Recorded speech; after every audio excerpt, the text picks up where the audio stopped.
What is going on, everybody? Hello. Welcome to the Fitment Industries podcast. This is the first ever Fitment Industries podcast. Yes. We don't even have a name for it yet, but we'll figure it out. Maybe you guys can help us out and help us find it.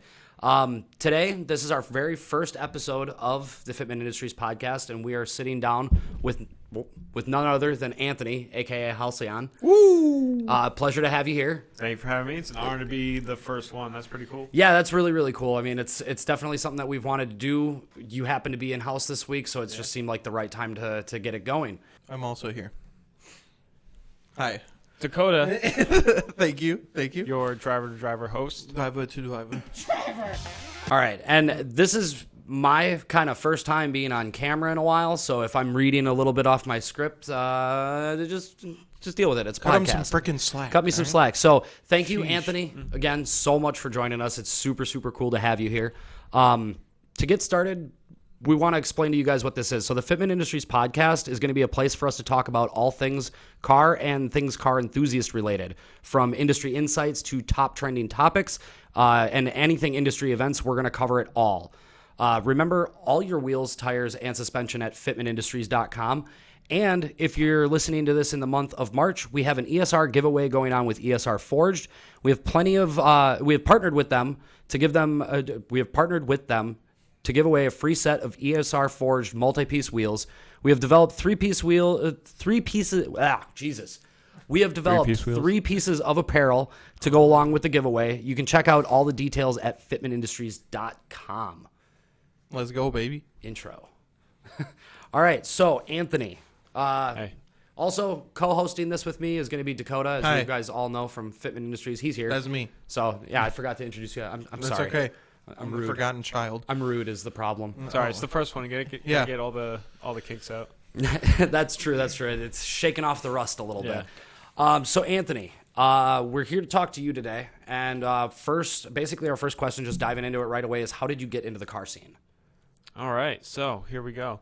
I mean, when I first got my license, when I was 17, I had zero interest, and I don't know what it was. I guess maybe like I saw one day just a car like mine, just with some like wheels or something. So I'm pretty sure I went on eBay and I typed in like Dodge neon wheels. Oh boy. Yeah, and I ended up with some really ricey Kawas. Ooh. Yeah, it was bad. But I mean, when you're like that, you know, the world doesn't matter to you. You know, you think you're like cool. I feel like everyone kind of starts from a similar spot, looking at racing their cars. So not really into the community, not on the forums or anything. MySpace was the social network then, so there wasn't really like a car MySpace thing. Yeah, no Facebook, no Instagram. It was all forum based. But then, just kind of like, I guess going to my first forum was like the 2Gen Neon forum, and then I found a local forum for my area, which was NJ Tuners. Okay. Which was huge. So, you know, I kind of got all my ricey stage out on that first car. Like, I did the Altezza taillights, smoked headlights. Like, oh, yeah. It was a bad time. But it wasn't until I got my second Neon, which was the one we talked about, that I actually learned how to do things appropriately to, you know, cars. And so what really accelerated it, though, was every Thursday night we would have this meet in Edgewater, which was across the river from Manhattan, and it was like a humongous shopping center parking lot, and it would just be like a straight up takeover. That's awesome. Not like how it is nowadays, where you got dudes blocking off intersections and doing donuts and burgers, but like a really respectful time, like 1,000 cars, New York skyline in the background, and to be like someone who isn't like super involved in the scene, to me that was like it might as well have been Fast and the Furious. Right. You know? Right. We all have that moment. Yeah, and it was just like, wow, like I want to know everything about this community. Yeah. So that's really what started it. Yeah, I mean, I can definitely relate to things like that being down in Milwaukee. I mean, there was always the strip that everybody cruised, but then at one point in time, you know, we'd all meet up at one specific spot, and then we'd go to another spot, and that's where the cars would get lined up down the road, and then drag races would happen. And cops would show up, and craziness would ensue, and yeah, it was fun. It was a good time. Go ahead. Sorry. I honestly don't know. Like, have car meets like simmered down since like Instagram and Facebook, because like now that you saying that really triggered a memory of mine and how I got into the car scene as well, as going to those meets, not shows or anything like that, but those really respectful, everyone meets up down in Milwaukee too, Madison, and there'd be these big meets, and they were just super cool, meeting everybody and hanging out. And I feel like you just don't see that as much anymore. Yeah, I think the problem is because you can get your fill, like just you can see them scrolling all on on the your internet. phone. Yeah, and that's a fair point. That's definitely a fair I miss point. those meets now. Yeah, they're the thing was in the area, like Thursdays would be the big one, but you would have like your one at Dunkin' Donuts on Tuesdays, like you could literally 7 days a week find somewhere to go, and it's definitely not like that anymore. Yeah, there's definitely like still a few around, but like you said, it's not what it used to be. So you were talking about it. You guys had the New York City skyline as like a backdrop for this kind of events. Now, something like that. I mean, for me, I'm immediately thinking about like, man, that's a picture perfect scene. So that leads me into my question: is how did you get into photography? Was it something that happened before cars or after? For sure. So way before cars, there was a site called LiveJournal, and it was even before MySpace, because I'm 31, so I'm a little like older than the average internet car scene. Same for the most part. Yeah, exactly. So basically, it was like a daily blog type thing, and you could like follow people, follow communities, and all that. And I would like be scrolling on there, and like people would be like posting where they're traveling and all that. You know, it's like straight up just like Instagram nowadays. Yeah. And you feel influenced by that. So like I got like a cheap camera, and I just like took pictures of whatever, and then. Got myself something like nicer. It still wasn't like an SLR or anything, but I would go down the meets and like take pictures, and then like there's just something nice about like taking pictures of cars and editing. Yes, that it's very gratifying. Essentially, yeah.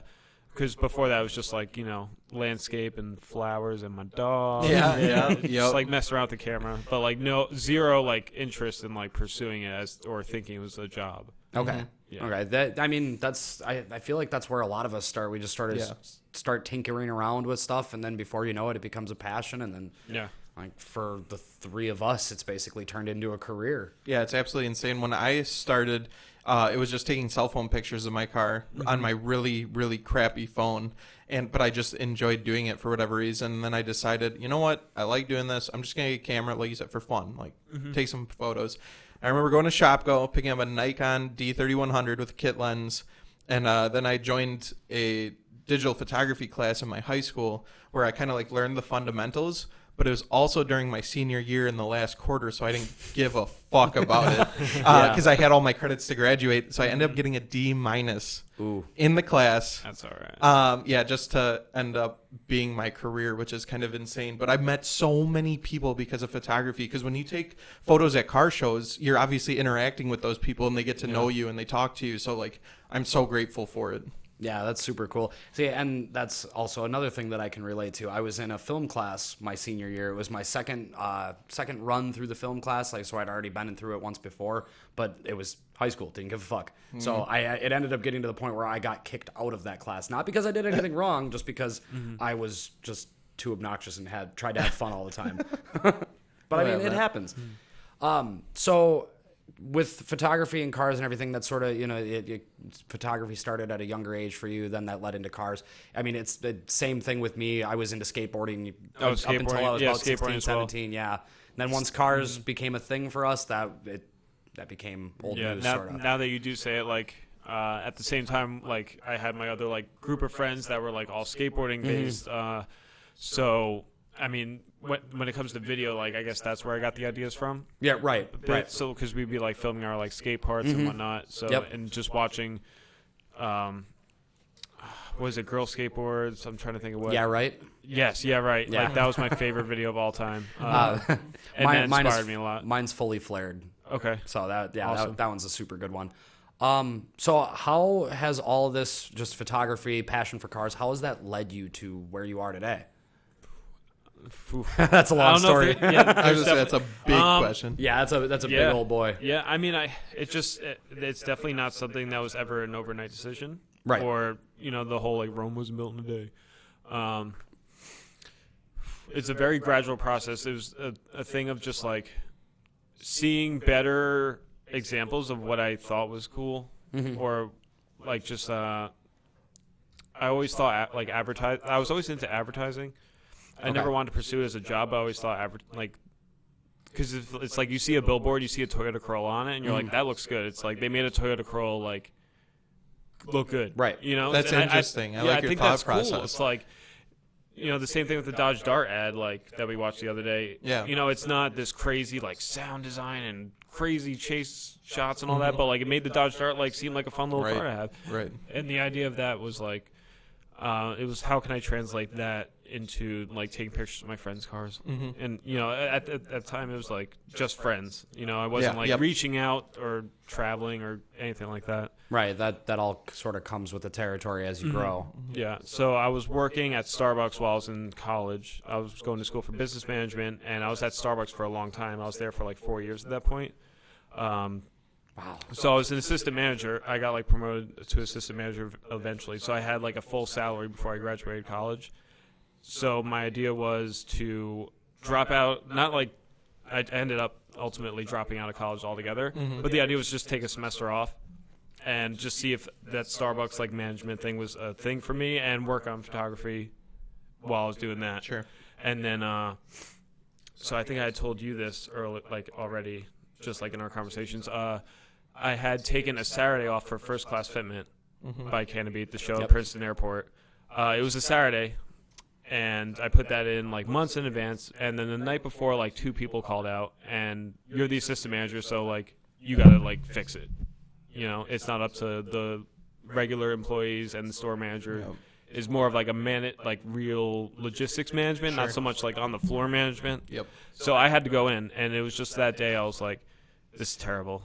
Like I'm not working for anyone ever. Right. Unless it's like me and my friends like running a business, but. I have to figure out what I can do to like make that happen. Okay. And like the only thing I was good at was photography, or the only thing I felt like a real emotion for. Right. Yeah. The only thing that really you went to work and did and came home and you felt satisfied with it. I totally get that. I mean, I having the job like working here, it's kind of weird thinking back on jobs that we used to have before this. Right. Yeah. The experiences that we've had, the people that we've known, and I'm grateful for every single bit of it, but at the same time, I don't think I would give this up to go back to that. Oh, when I walked in here the first day, you like feel the energy radiating off everybody. Right. It's cool. Yeah. I mean, this is a super cool place to be in, and like I said, again, we're super glad that you were able to come out and do this with us. Cool. It's really cool being here. So I stepped down from that assistant manager position, and I didn't enroll back in school. I was like, you know what, like, I had made like a decent amount of money. It's like, let me just ride out like working part-time and shooting more. So eventually I ended up getting hired by a wheel company who was local, and that's where I met Chris Sempek from Kansai. Okay. So now my full-time job was photo and video for that wheel company and doing like sales, marketing a little bit on the side. So that was cool to see how the back end of the industry works from like a distributor standpoint, working with that. But ultimately that fell out, and I still wasn't totally ready to go full-time into photo and video because I was still doing like, $50 shoots or like a bar mitzvah or a wedding here. Because when you're starting, you take anything you can get, for sure. Yep. Yeah. So I got a job at a bank, which was like anyone that's trying to pursue something, like I highly recommend working in a bank because the hours are like 9 to 5. It's like having a corporate job. They're closed on Sunday all the time, like every Sunday. You get all these like stupid holidays off, like President's Day, Labor Day, like all that. So it was a great job to have for that. And then through the year of working at the bank, it was like another wedding here, a car shoot here for a little more money. You start instead of shooting local cars for $50, you shoot like with a business, maybe a local shop or something. That's a little more lucrative. Right. So, and that's when I also started getting involved with Tune Revolution. Okay. And there was a weekend where they were doing their first show out of state because they had always been in Philadelphia. So their first one was in North Carolina. So I got that weekend off. And then the same thing happened again where like during the week they're like, hey, we need you to work that Saturday. And I was like, okay, no problem, like whatever. And then the next day I was like, you know what? I was reading Gary Vee's book, Crush It. Okay. So I was just like super like feeling like, just fuck it, just follow your passion. So like literally at the end of the day, I was like, all right, I'm heading now. And then they're like, all right, see you tomorrow. I was like, so about that. And I just quit like on the spot right there. Damn. I just fuck it. Yeah. Damn. Yeah. Damn. I feel kind of bad, but at the same time, like, whatever. Yeah, I mean, you gotta roll with the punches sometimes. Sometimes you gotta be. You gotta a do dick. what's best for yourself. Like, even though it left them short-staffed for a little bit, probably, like. I'm sure they're okay. Yeah, exactly. They bounced back. They didn't go out of business. Yeah, so no, you're fine. PNC. No. Yeah. So then that was just like, you throwing all your eggs in the basket. Like, this is do or die right now. And since then, I've been fully freelance. Cool. That's super cool. That's crazy. So one question I have for you is, you really like the advertisement portion of it and all that. What was it specifically about cars? Like, why didn't you just go into regular commercials and stuff like that? I'm kind of an introvert a little bit. So, like, working with subjects that don't talk, to me, was, like, great. I feel that completely. Because, like, in my career, too, like, I wouldn't even take weddings. The money was good. That's where you make money. Oh, dude. Yeah. And I couldn't do it. Even, like, shooting my friend's wedding, like, I was like, I'll try it. Like you said, it's weird. I like talking to people, but cars, just something about cars. They already look good. It's easy to make them look better, So I think it's when you find the right car in the right place at the right time. Like, there's just like a beauty in it that's like hard to explain. Yeah, definitely. I agree. Very cool. So did you start off with photography then and work into video, or were you doing both at the same time? So like the focus was photo, but I had a Nikon D90, which was the first digital SLR to do video. Okay. And that's when I met my friend Anthony Burgos, and it's the first video on my channel back in like literally 2009. But that was still at the point before I even had thought about making this a job. Okay. But photo was still dominant for sure, but it was just like video is cool because it's like, oh, now I get to take like my music taste and apply it to this, which was fun. And like back then it was like stuff like August Burns Red and like stuff that does not fit for car. Definitely. Chelsea Grin and stuff like that. I feel we all have that want to use songs that don't fit just on purpose. But over the years it's been very video based just because the way the internet is trending towards video. Do you have a preference? I love doing photo more. Really? Yeah. I never would have guessed that in a million years just because of your work. Not saying your photos are better or anything like that, but just you produce such amazing video. I would have thought that you were going like all direction towards video. That's really cool to see. I'm the same way. I start off with photo, and that was my like main passion. I did video, but that was with my neighbors and stuff, making dumb ass videos, like, just stupid skits and stuff like that. And I love the editing process, but to get all the gear for video just wasn't obtainable at that time because video was so much more expensive. Where photos, you can just go take photos. You get the camera, you take photos. You don't need stabilizers and crazy editing software and stuff like that. So I've always been very photo driven as well, but now getting the opportunity to work at Fitment and getting to expand video has been amazing, and I've found a new love for that, and it's kind of almost like re-inspired me, and it's so cool to be learning so much more. Yeah, I mean, you're in a great environment to keep learning. Yeah. I'm like, not to completely echo everything that you guys have both already said, but I mean, it's the same way for me. It started off as photography, mostly because video, the option to do video, while it was there with the camera, there was all the other supporting stuff that it was like, well, I'm not going to go out and do what I think I could do without the right tools, kind of thing. So I just go out and take photos instead, and it was sunsets, animals, real close-up objects and stuff like that. Astrophotography, I got into all that. Astrophotography is wild. Yeah, I that's one of my favorite things, is just going out to somewhere dark and taking a picture of the night sky and seeing what you get. But it eventually turned into, I mean, my first video camera was a 1080p Sony Handycam that I like threw a little twist on fake fisheye lens and went and filmed a skate video at the local skate park, and that's kind of what led me more into video. But I mean, I didn't really start doing video heavily outside of like just film shorts and stuff until like maybe 2 years ago. It was all photography up until then. Like other than that, my video experience was just on like short films. So, and I mean, it's cool that we all sort of have that in common, where it all started off in the same place. So, I mean, you were into skateboarding too, were you not? Yeah, I was back in the day. I was back in the day. See, there you go. So it's like a little bit smaller. I feel like we all kind of come from the same but different. Yeah, same but different. And chances are someone listening to this is doing photography with cars. So I guess I would suggest venture out, try video, see where it takes you. I mean, yeah, like by no means does it need to be good. It Yeah. just matters that you're doing it. No, I'm sure everyone's first video sucks and is bad. If you watch mine, it's almost embarrassing. I could show you guys some fucking trash. You guys want to see some horrible videos? I'm not even gonna get into it. It's just gonna get embarrassing at that point. So you had mentioned when we brought up cars before that like the first kind of car you got into was a neon. Was that always sort of like the car you were passionate about? Sort of the car that you had your eye on at that age, or was it sort of? I mean, it was just like well, like my very, very first car when I was like 16 to 17, my parents bought for me, which was the neon. Okay. But and then after that, it got totaled. I had the choice to like, I had money to like buy my own car, but it was just like, I don't know, the neons, like they're quirky, they're like bubbly. I don't know, there's just something about it. I was like, let me get another one. But like, I mean, and nowadays, like going into the stage of rebuilding the car, it was like, okay, am I going to make the conscious choice to dump all the money into this to make it like everything touched kind of show street car, or am I going to take that? I could buy a new car, finance a new car that's quick from the factory. Like I would love an RS3. Oh. Yeah. Ooh. Or should I get something like a 240 or an FD because I love Japanese cars and make that into something like personalize that to my taste. But I've just had that chassis for so long, and they do not get modified to where like what I see in my head that I just need to like execute it for myself. That's fair.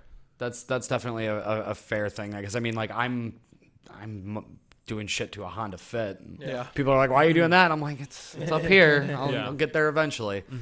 That's really cool that it sort of just stemmed from that one car and like if it wasn't for the community that I initially met, like there's no doubt in my mind I'd just be like working like a business management job. That's crazy, for sure. So crazy. I mean, so not to quick shift on topics here. I know we're coming up on a break in a minute. If you had any like quick bit of advice that you would give somebody who's walking in the same footsteps that we all have, what would you say? I think the biggest thing I see right now is people with no experience buying the equipment they need, but then getting discouraged because no one wants to pay.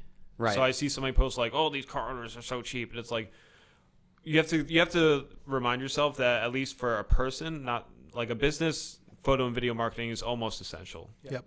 Not every business needs it, but like if just about though. Yeah, just about. But for an individual to need photos and videos of their car, like to pay that, like they have to be in a decent financial position to say, okay, I'm going to spend a couple $100 to have photos of my car. Yeah, and most people, if you're in the car scene, you're usually not too financially stable. Right. So it's like your service is a luxury item. It's not shelter. It's not food. It's not water. Right. It's luxury.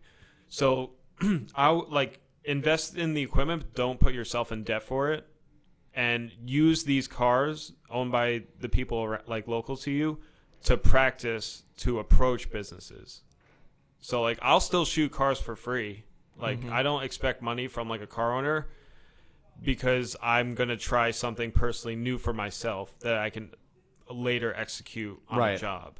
Yeah, that makes sense to try and advance yourself. I mean, I've spend every day trying to learn something new or trying to master something that I already know. Yeah, it's like buying a suction cup and trying something with like suction cup shots, or just watching like car ads like we did the other day, or watching Motor Trend, and it's like, oh, I really like how they do like a 180 shot, like where the car flies out of frame and then flies into frame. And it's like you need to spend your time, you need to like consider your time like that as a college course. It's like your first year, like learn some basics, second year, every year, just keep advancing. And then you can start approaching businesses and ask for, $500. And then eventually it's $1,000 for a project. And eventually it's like you're making $1,000 a day to shoot.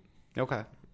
It's by no means like it's taken a year to get from point A to point B. It's been like, I've been fully freelance for 5 years now. So it's like taking that period of time to do that. That's still really cool though. Like just the build up and all the work that you had to do to get to that point where you're able to just shed the normal life and do what you wanted to do. And it's cool because we all kind of want to be able to do what we want to do, and I think that's awesome. Yeah. Speaking on like not charging for shoots and stuff, just the connections you make. Like I was saying earlier, like the people you make. I shot for free for a long time, and I even got hit up by a kid. He's like, "Hey, I'm hosting a car show.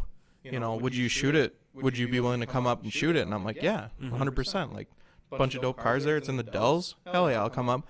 That guy's now the vice president of the company I work for and reached out to me to work here. So it's so crazy where it can lead you. Don't think, because they're not paying you, they're not respecting you. You just don't know where people are at that time. And if they like your work enough to reach out to you, and maybe if you like what they have, like you said, it's worth getting the practice and skill in, because just meeting people around the community, if this is something you want to get into, you need those connections and you need that person-to-person interaction, getting to know people to really push forward in the community. Yeah, timing and relationships. On that same note, BMW Manhattan, who I've worked on 2 projects with this year, I hit them up last year saying, "Hey, did you guys get the new 8 Series in? I would love to shoot it, like, no charge." And it's a dealership in Manhattan, like, they make money. Right. But I was like, I just want that for my portfolio. Yes.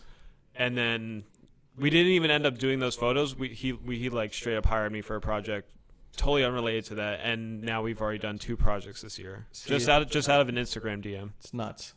You That's just got to awesome. go for it. Yeah, that's super cool.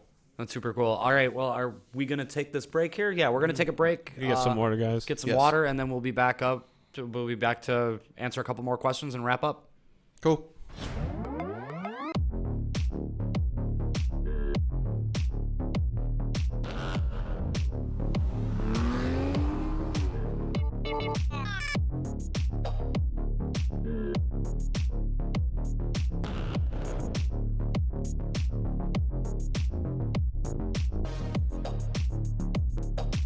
All right, we are back, and we are here to continue the rest of this podcast with Anthony, a.k.a. Halcyon, and Mr. Dakota. Howdy. The wild and true host of Driver to Driver. Okay, so next up for the this segment of the podcast, we before we continue on with any questions, because the last question's kind of a repeat of some of what we talked about already, but we have the Wheel of the Week that we're going to go over and talk about what we like. So this week we have the Conseil KMP. This is the bronze 5-spoke wheel to the left of Alex's head in every one of the videos, or used to be, that everybody asks about. The Patrick Star Wheel. Yes, the Patrick Star Wheel. Now, Anthony, you had mentioned that you're pretty good friends with Chris Sempek, the owner of Conseil. So do you have, like, I know you did the photo shoot with the yellow RX-7 that had those that had the That was a KMP dope on video. it. Thank you. Yeah, dude, your street light passing over like the hands and everything, that was like mind blowing. I was like, that's how he does that. Funny enough, we left the e-brake up in that shot, Oh. but no one noticed. I didn't know. Yeah, until I said something. I until just now did not know at all. Should be telling people that. It's fine. Do you have any like insight as to like where Chris was like going when he came out with these wheels? Like because like I mean this to me it's a really, really cool wheel. I really like 5-spoke wheels. Like I'm like a 5-spoke wheel or like a 10 or 11-spoke wheel kind of guy. Like either a lot or just the 5. Well, like for him, his story is like just like anyone who's trying to come up on their passion. Because for him, it's 3D design engineering. Okay. So we worked at this wheel company, and we literally shared a desk, like a plastic folding desk from Walmart. Oh my God. As our desk, yeah. And his job was to design wheels and also photo marketing. But like all day he would be like, he was trying to, they were more of like a luxury sport market. So think like 20-inch up. Oh, okay. Okay. Porsche, Fitment, Dodge Charger, Fitment, stuff like that. So, and like the wheels were not tuner style, so he really wanted to bring a tuner style market to that company. And like between me and him, like we had the know-how of how to do it. Sure. And it just never happened. And we both ended up quitting around like within the same 2 weeks. Damn. And I felt bad for him because he had come up from Virginia, and he was working at Fortunato before that. Okay. Doing stuff with them, which was a great place to work, great people Yeah, there. Yeah, everybody that we've met through Fortunato, especially with SEMA, they've all been super nice, really, very really cool cool people. Yeah. And for him to move to New York, like one of the most expensive cities in the world, to really ultimately not be able to execute what he wanted was kind of disappointing. Yeah. But It's tough. sitting next to him, he would like show me all these designs he had. Like the whole Conseil thing, like he had that all mapped out. Damn. He just didn't have a name. Mm-hmm. Really? Like he had designs, he had marketing packets, like color schemes, text. Wow. Like he had the whole thing like in his head and mapped out like already. Yeah. So That's wild. yeah, shortly after we both quit, he's like, I'm moving to California. He's like, there's only one way I'm going to do it. And then he got that job with, there might have been something in between moving to California and getting the job with Raceline. Mm-hmm. But when he got that job at Raceline, he really enjoyed that job. He like designed truck wheels and things of that nature. And he like really enjoyed the market. Right. But he also wanted to do his, you know, what his vision he had for so long. His passion for Yeah, tuners. and they had the infrastructure to do it, and he had the market knowledge of how to execute it. Right. So that's his like complete brand, and the infrastructure is held by the parent company. Okay. That's really cool. I mean, I had no idea any of that. And the fact that he had it all, you know, just in his head, ready to go for the day that it he's could smart. happen. He's like, really smart. Yeah, that's super awesome. And for him, he saw a gap in the market when it came to drift car, like fitment, I guess you could call it. Sure. Or like wheel specs for 240s, FD, like Japanese coupes, Yep. Japanese four-door. Okay. So he did a lot of market research on where he would really make that happen. Okay. Because the thing was, at the other company, it was all three-piece. Right. There was like forged monoblock, but no one bought those. And the thing was, three-piece wheels, even though they're way more expensive, the profit margin is much smaller. Yeah, a lot of people don't understand that. Yep. Like they might be $1,000 or $1,500 a wheel, but there's no profit margin. Mm-hmm. But when it comes to cast wheels, it's like you get those made in bulk, you get materials cheaper, you get labor cheaper. Right. So yeah, that's true. That is true. I mean, I can't tell you how many times that people contact us for 3-piece wheels, and we actually have to get them a quote because it's like it's custom made. Yeah. Like it has to be made for you because they don't just have a warehouse of these sitting around. Right. And I don't think a lot of people get that. But yeah, it definitely makes sense that, you know, with the cost of the wheel, your profit margins go way, way down. Again, you have to charge as much as they're charging for those wheels. It's definitely interesting. Now, we did talk about your first car a little bit. Right. Dakota. Oh, God. Episode 1 of the podcast. We're going to talk about your first car. My first car. What was it? I know this is Anthony's episode, but I think we got to right. after driver to earlier today. It'd be only fair to discuss your first Oh, vehicle. man. I know I was getting into that today. All right, so technically, it was an old V6 Camaro Oh boy. that my dad's buddy repainted. So it actually like looked nice, and it wasn't like rusty or anything. Get this, it was a manual, and I was 15 and a half, so I had my learner's permit, and I was like, I don't want to learn manual. I wasn't like fully a car guy at this point. I was like, I don't want to take the time. I don't want it. I can't do it. I don't want to drive this thing in winter, which that was a more valid reason. V6 Camaro in winter, Yeah, that's not fair. good around here. And my dad too, he's like, yeah, this thing's not practical at all. So we sold that car, used that money to get a PT Cruiser, and that was my first car. The joy I'm feeling. Yes. So it wasn't even the cool one. It wasn't the PT GT with the SRT motor, and it was just a limited edition. I think it was PT Cruiser. I ripped out the back seats and I put in 4 12-inch Type R subwoofers. Oh my gosh. It had underglow. It had 8 different LED strips on the interior that like Wow. pulse to the music. This is the guy that roasts all your cars. Yeah, for real. And then I had tinted headlight covers, tinted taillight covers. I put in HID headlights in the projector housing, so I was blinding. Like I would drive the car and people would just flash their brights at me constantly.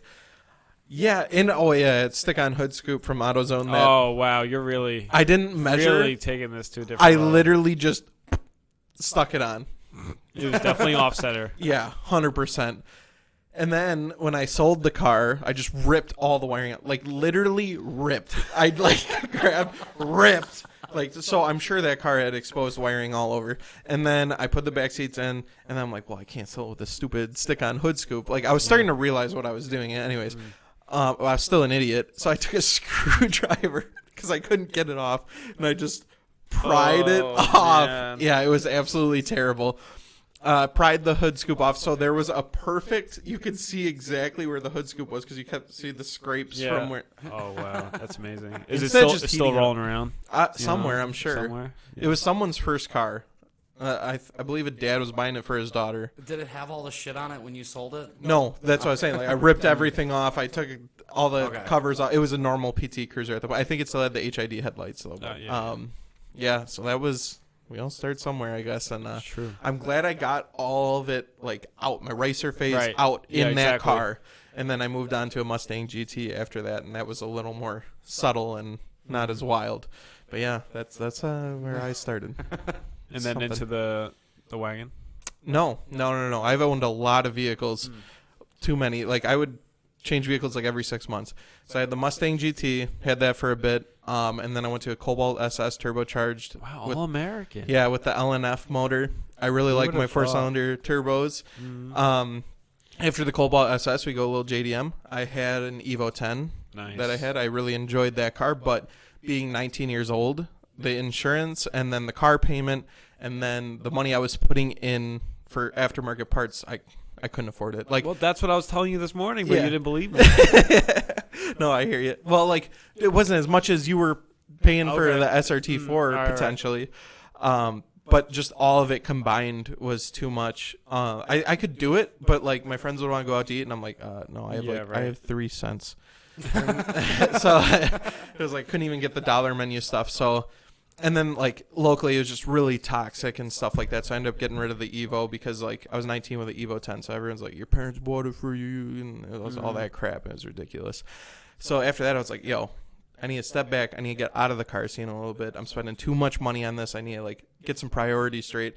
I'm, like, 20 years old trying to be an adult now. So I bought a 2017, I think it was, Subaru Impreza NA. NA, just the hatchback. It was slow, very slow. And I'm like, I'm just going to road trip with this car, maybe take it camping, do some fun stuff like that. And I ended up modding it right away. I put a Borla exhaust on it, cut the resonator out. NA. Yeah, it was so painfully loud and embarrassing to drive. My friends didn't want to drive in it because it was echoey, raspy, bad. Droning. Yeah, and I lost the most money on that car because I bought it brand new and I sold it within 3 months because I hated it. I was like, I need something that's at least fun. So then it gets real freaking weird. I bought a Chevy Duramax that I got for a steal. I leveled that, put some 20x12 wheels on there, and then a straight pipe MBRP exhaust. Kind of cool, kind of fun. But I am not a truck guy. And I had absolutely no use of a diesel. There was no reason I needed a diesel truck whatsoever. Just needed to roll coal. You weren't pulling around tractors over here? No, I wasn't pulling anything. I was pulling a ghost trailer. That was the only thing I was pulling. So then, that didn't last long either. That was 4 or 5 months. And then Focus ST came, which is the car I've owned the longest. I've had that for about 3 years now. And I've really enjoyed that platform, and it's been fun. And then, like, I've had some daily drivers in between that, so, like, F-150s and stuff, like beater ones. And then now I have my daily that I love, 2012 Jetta Sportwagon diesel that I straight piped and lowered. Put on. I literally just have to do something to everything I have. But, yeah, so that's where I'm at now. I got the Focus ST and the Jetta wagon. Very nice. It's been a trip. That's for sure. Is one. I asked the question and I was just like, damn, I feel like I just opened a Pandora's box. Well, I feel like after that PT Cruiser, I had to say something else because you didn't want to leave everyone off on the thought of the PT Cruiser. Yeah, like it wasn't just going from PT Cruiser to Focus ST. No, like, there was a lot in between. Yeah. Yeah. I mean, I don't have cool stories like that. Like my first car was a 91 all-wheel drive TSI. Oh, and all right. Talons are sick. It was cool. It was cool as shit, and I would race it everywhere. And then I didn't check the oil at all for 3 months and seized up the motor driving on the freeway. Jesus, why'd you have to check? Was it spraying oil or what? Just all leaked out over all the. You know how many times I launched that car probably 100 times in the 3 months that I had it. Everywhere I'd go because it was a turbo car that was all-wheel drive. I thought it was cool as shit. The 428 head. Yeah, beating the hell out of it. Just fucking redline it, dump the clutch, and go and see what happens. Yeah. And eventually that caught up to me real quick. And then after that, it was just a series of lame cars until I got to the lame car I'm in now. So I think the Fit's kind of dope. I think it's I've seen some modified ones that are really cool. They can look good. Yeah, I have too. I mean, I'm not gonna not do things to it. It is slow as shit. Yeah. But I'm still gonna make it look cool. Yeah, sure. At least while I work here. I was gonna say you gotta. Yeah, like it's fitting to the job. Yeah. Okay, so before we get into like the wrapping up stages of this, did you have any questions for us that maybe, being on the outside of Fitment Industries, questions for us that maybe, we haven't thought of answering for the general public? What kind of, you guys have definitely covered this in a video before, but like what kind of common mistakes do you see people, the same way getting into photo and video, what kind of common mistakes can you come across or often come across when people are looking for parts for their car? Not taking into account offset when buying wheels. Just like, I need 18 by 9.5, and then they just buy any wheel with any offset, not realizing that's just as important as any other dimension that you're picking out for your wheels. It's like plus 40 and hitting the coil over. Yes, like, exactly. Or like having a super low offset and the wheels sticking way out, and they're like, you said 18 by 9.5 would fit. Well, you need the offset as well. Those three numbers are so important. Diameter, width, offset. Huge. Same with tire size. Tire size, a lot of people don't fully understand. We have some videos out on tire size, so check it out if you... Those three numbers are very important as well, So I guess I do have sort of an answer, and I'd like as an example of the answer. So we do get questions a lot, and a lot of times people will message us and they're like, "Hey, you guys don't offer wheels for this specific car. Or you don't offer anything for this specific car on your site." And they'll say something like, as an example, just like RX-7 FD or an S13 240. Yeah. And it's like, well, you got to know what year you're looking up. We don't have the option to look up by chassis code, which is what a lot of people ask us for, is like, hey, what are the wheels for this chassis coded vehicle? And it's like, well, all you got to do is look up the year, and we usually end up sending them just a link. But it's like a common mistake that I see most often, especially dealing with some of the social media guys, that they get contacted a lot about that. And it's just know the year of the car you want to look up. That's of course. Yeah. Don't need the VIN or anything, Yeah, No, don't need the VIN, It's don't like need chassis your make code. and model. Go in the dealership, you're just... That's the most frustrating thing. Is like going to dealership for an OEM part.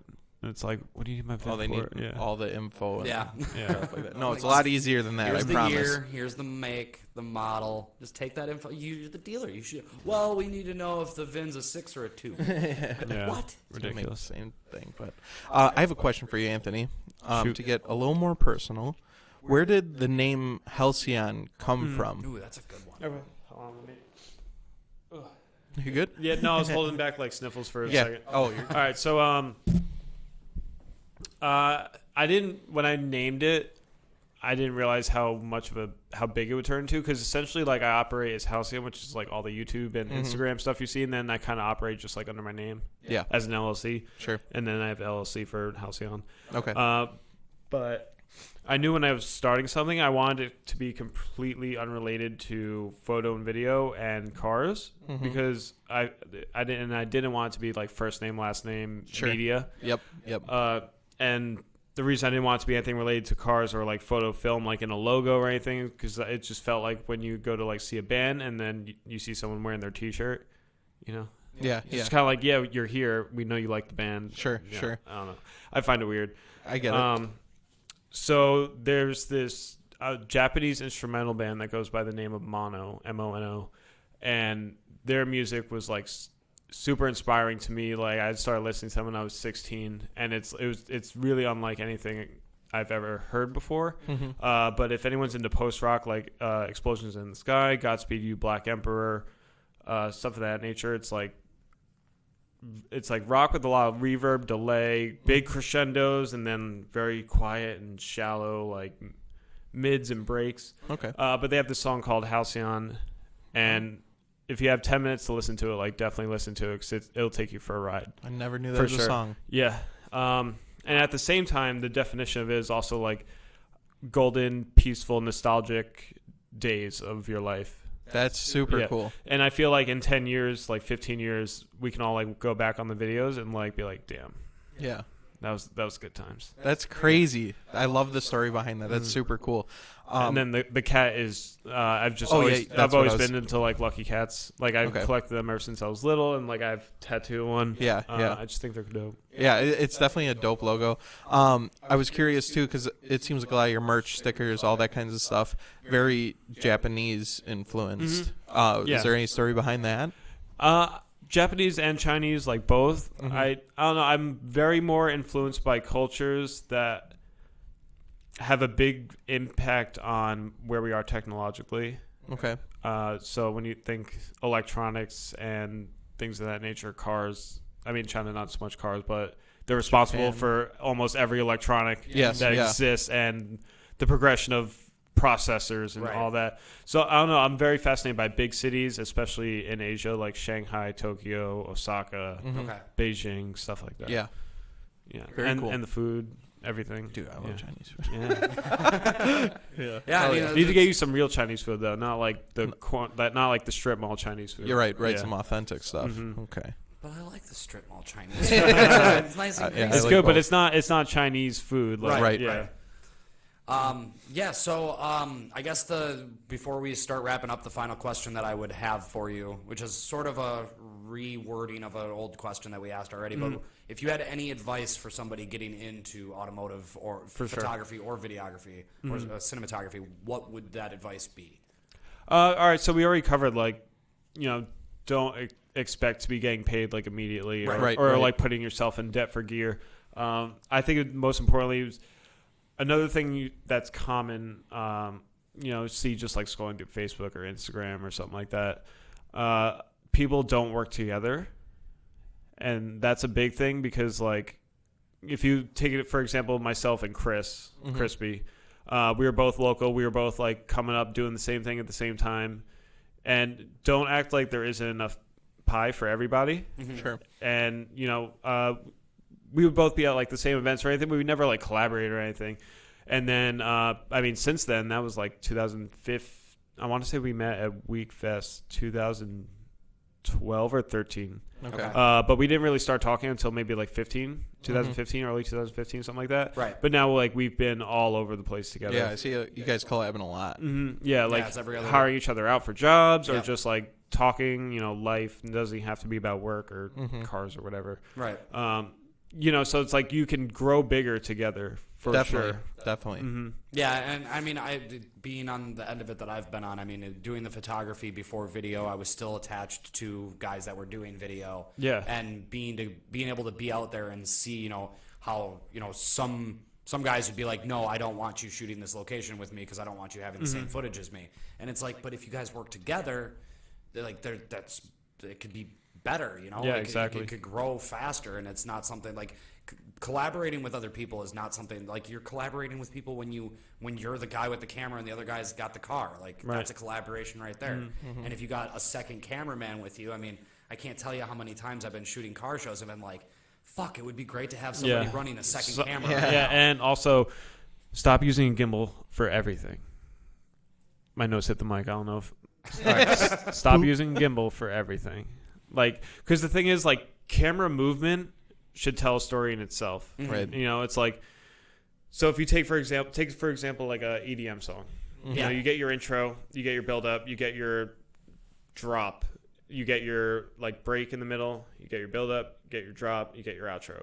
Camera movement should be like the same thing. And if you're starting off with like camera movement right off the bat of a video, it leaves nothing special for later when you're trying to like really emphasize a shot. Right. You don't want to give anything away too soon. Yeah, and it's like camera movement can emphasize tension. So like a lot of static shots on a tripod can emphasize tension. Yeah. But like if you're just like rotating around a car from the start of a video, like it loses any opportunity to change the mood. Yeah. Sure.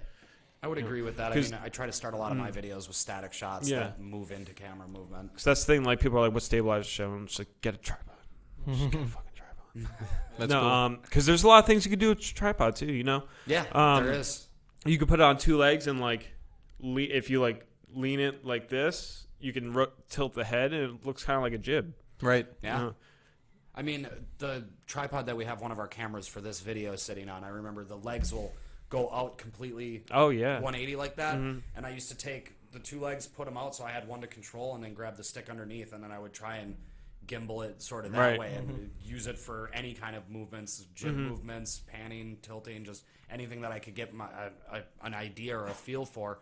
Because, I mean, like I said, I couldn't buy my first gimbal until like 2 years ago. And when that finally happened, it was like, cool, now I can have an actual good stabilization. But I learned a lot of gimbal work just by floating around that tripod. Yeah. And just trying that and trying to make that as steady as I possibly could. I mean, I worked with what I had, and I still ended up, learning something. For sure.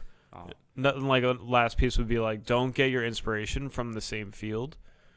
Like, people can like people say all the time, like, we love you and Chris, like, look up to you, which is like an honor. It's great. But like, when I look for inspiration, I don't really look to automotive stuff too much. Like, I look to car ads, but if you just keep looking up in one direction to like the same genre, you're just going to end up like mirroring that.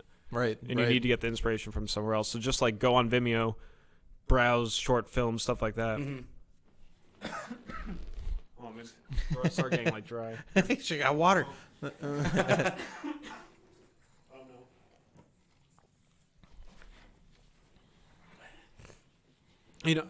no. It's oh my god, like winded me. Take a breath.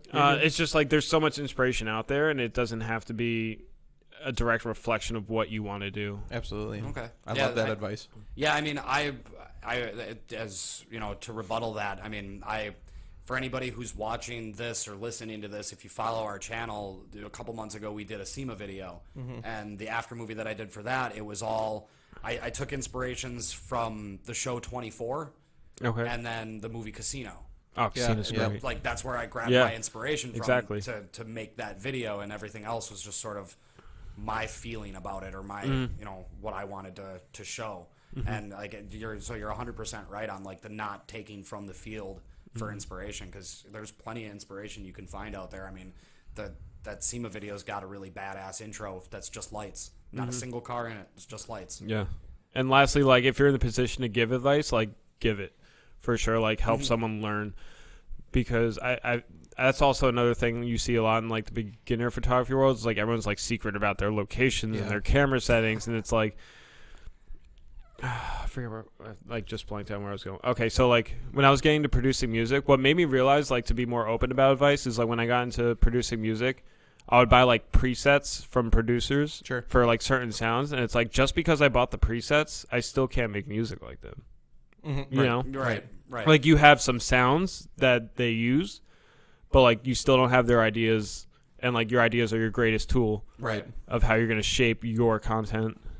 So that's true. That's very, very true. And like when I realized, I was like, whoa, it's just like, there's like too much animosity in the world, so it's just like, don't be a dick. That's awesome. I think that's a perfect spot to end too. Yeah, that's wrap it up. Yeah, that's a don't great be spot a to dick. wrap it up. Yeah, don't be a dick. Help your neighbor. Don't be a dick like the people outside the room tapping their watch. All right, well, that is going to wrap it up for us on this first episode of the Fitment Industries podcast. As we said in the beginning of the show, we don't really have a name for this. If you guys out there listening, if you guys got an idea for a name, hit them up. Yeah, comment below. Comment wherever you're listening to this. Comment on the video. Leave us an iTunes review. Leave us a review on whatever platform you're listening on. And if we have access to it, we can probably start reading those. Hell yeah. When reviews start coming in, start reading fan reviews. I mean, I'd be into that. Yeah, I'd definitely be in that. And big, huge, gigantic thank you for Halcyon, a.k.a. Anthony, coming on and talking on our first live stream. Go subscribe to his YouTube channel. Absolutely. You said live stream. Oh. Podcast. Sorry. So used to live streaming. This podcast stuff's new. But yeah, check out Halcyon's YouTube and go subscribe. Just about to hit 200K. Got some crazy dope videos you can watch. Yeah, he's so close. Just help the man Super get close. 200K. He's right there. He's about to blow up and then act like you don't know nobody. Just played. And as always, as everything that we ever put out, don't forget Wheels, Tires, Suspension, FitmentIndustries.com.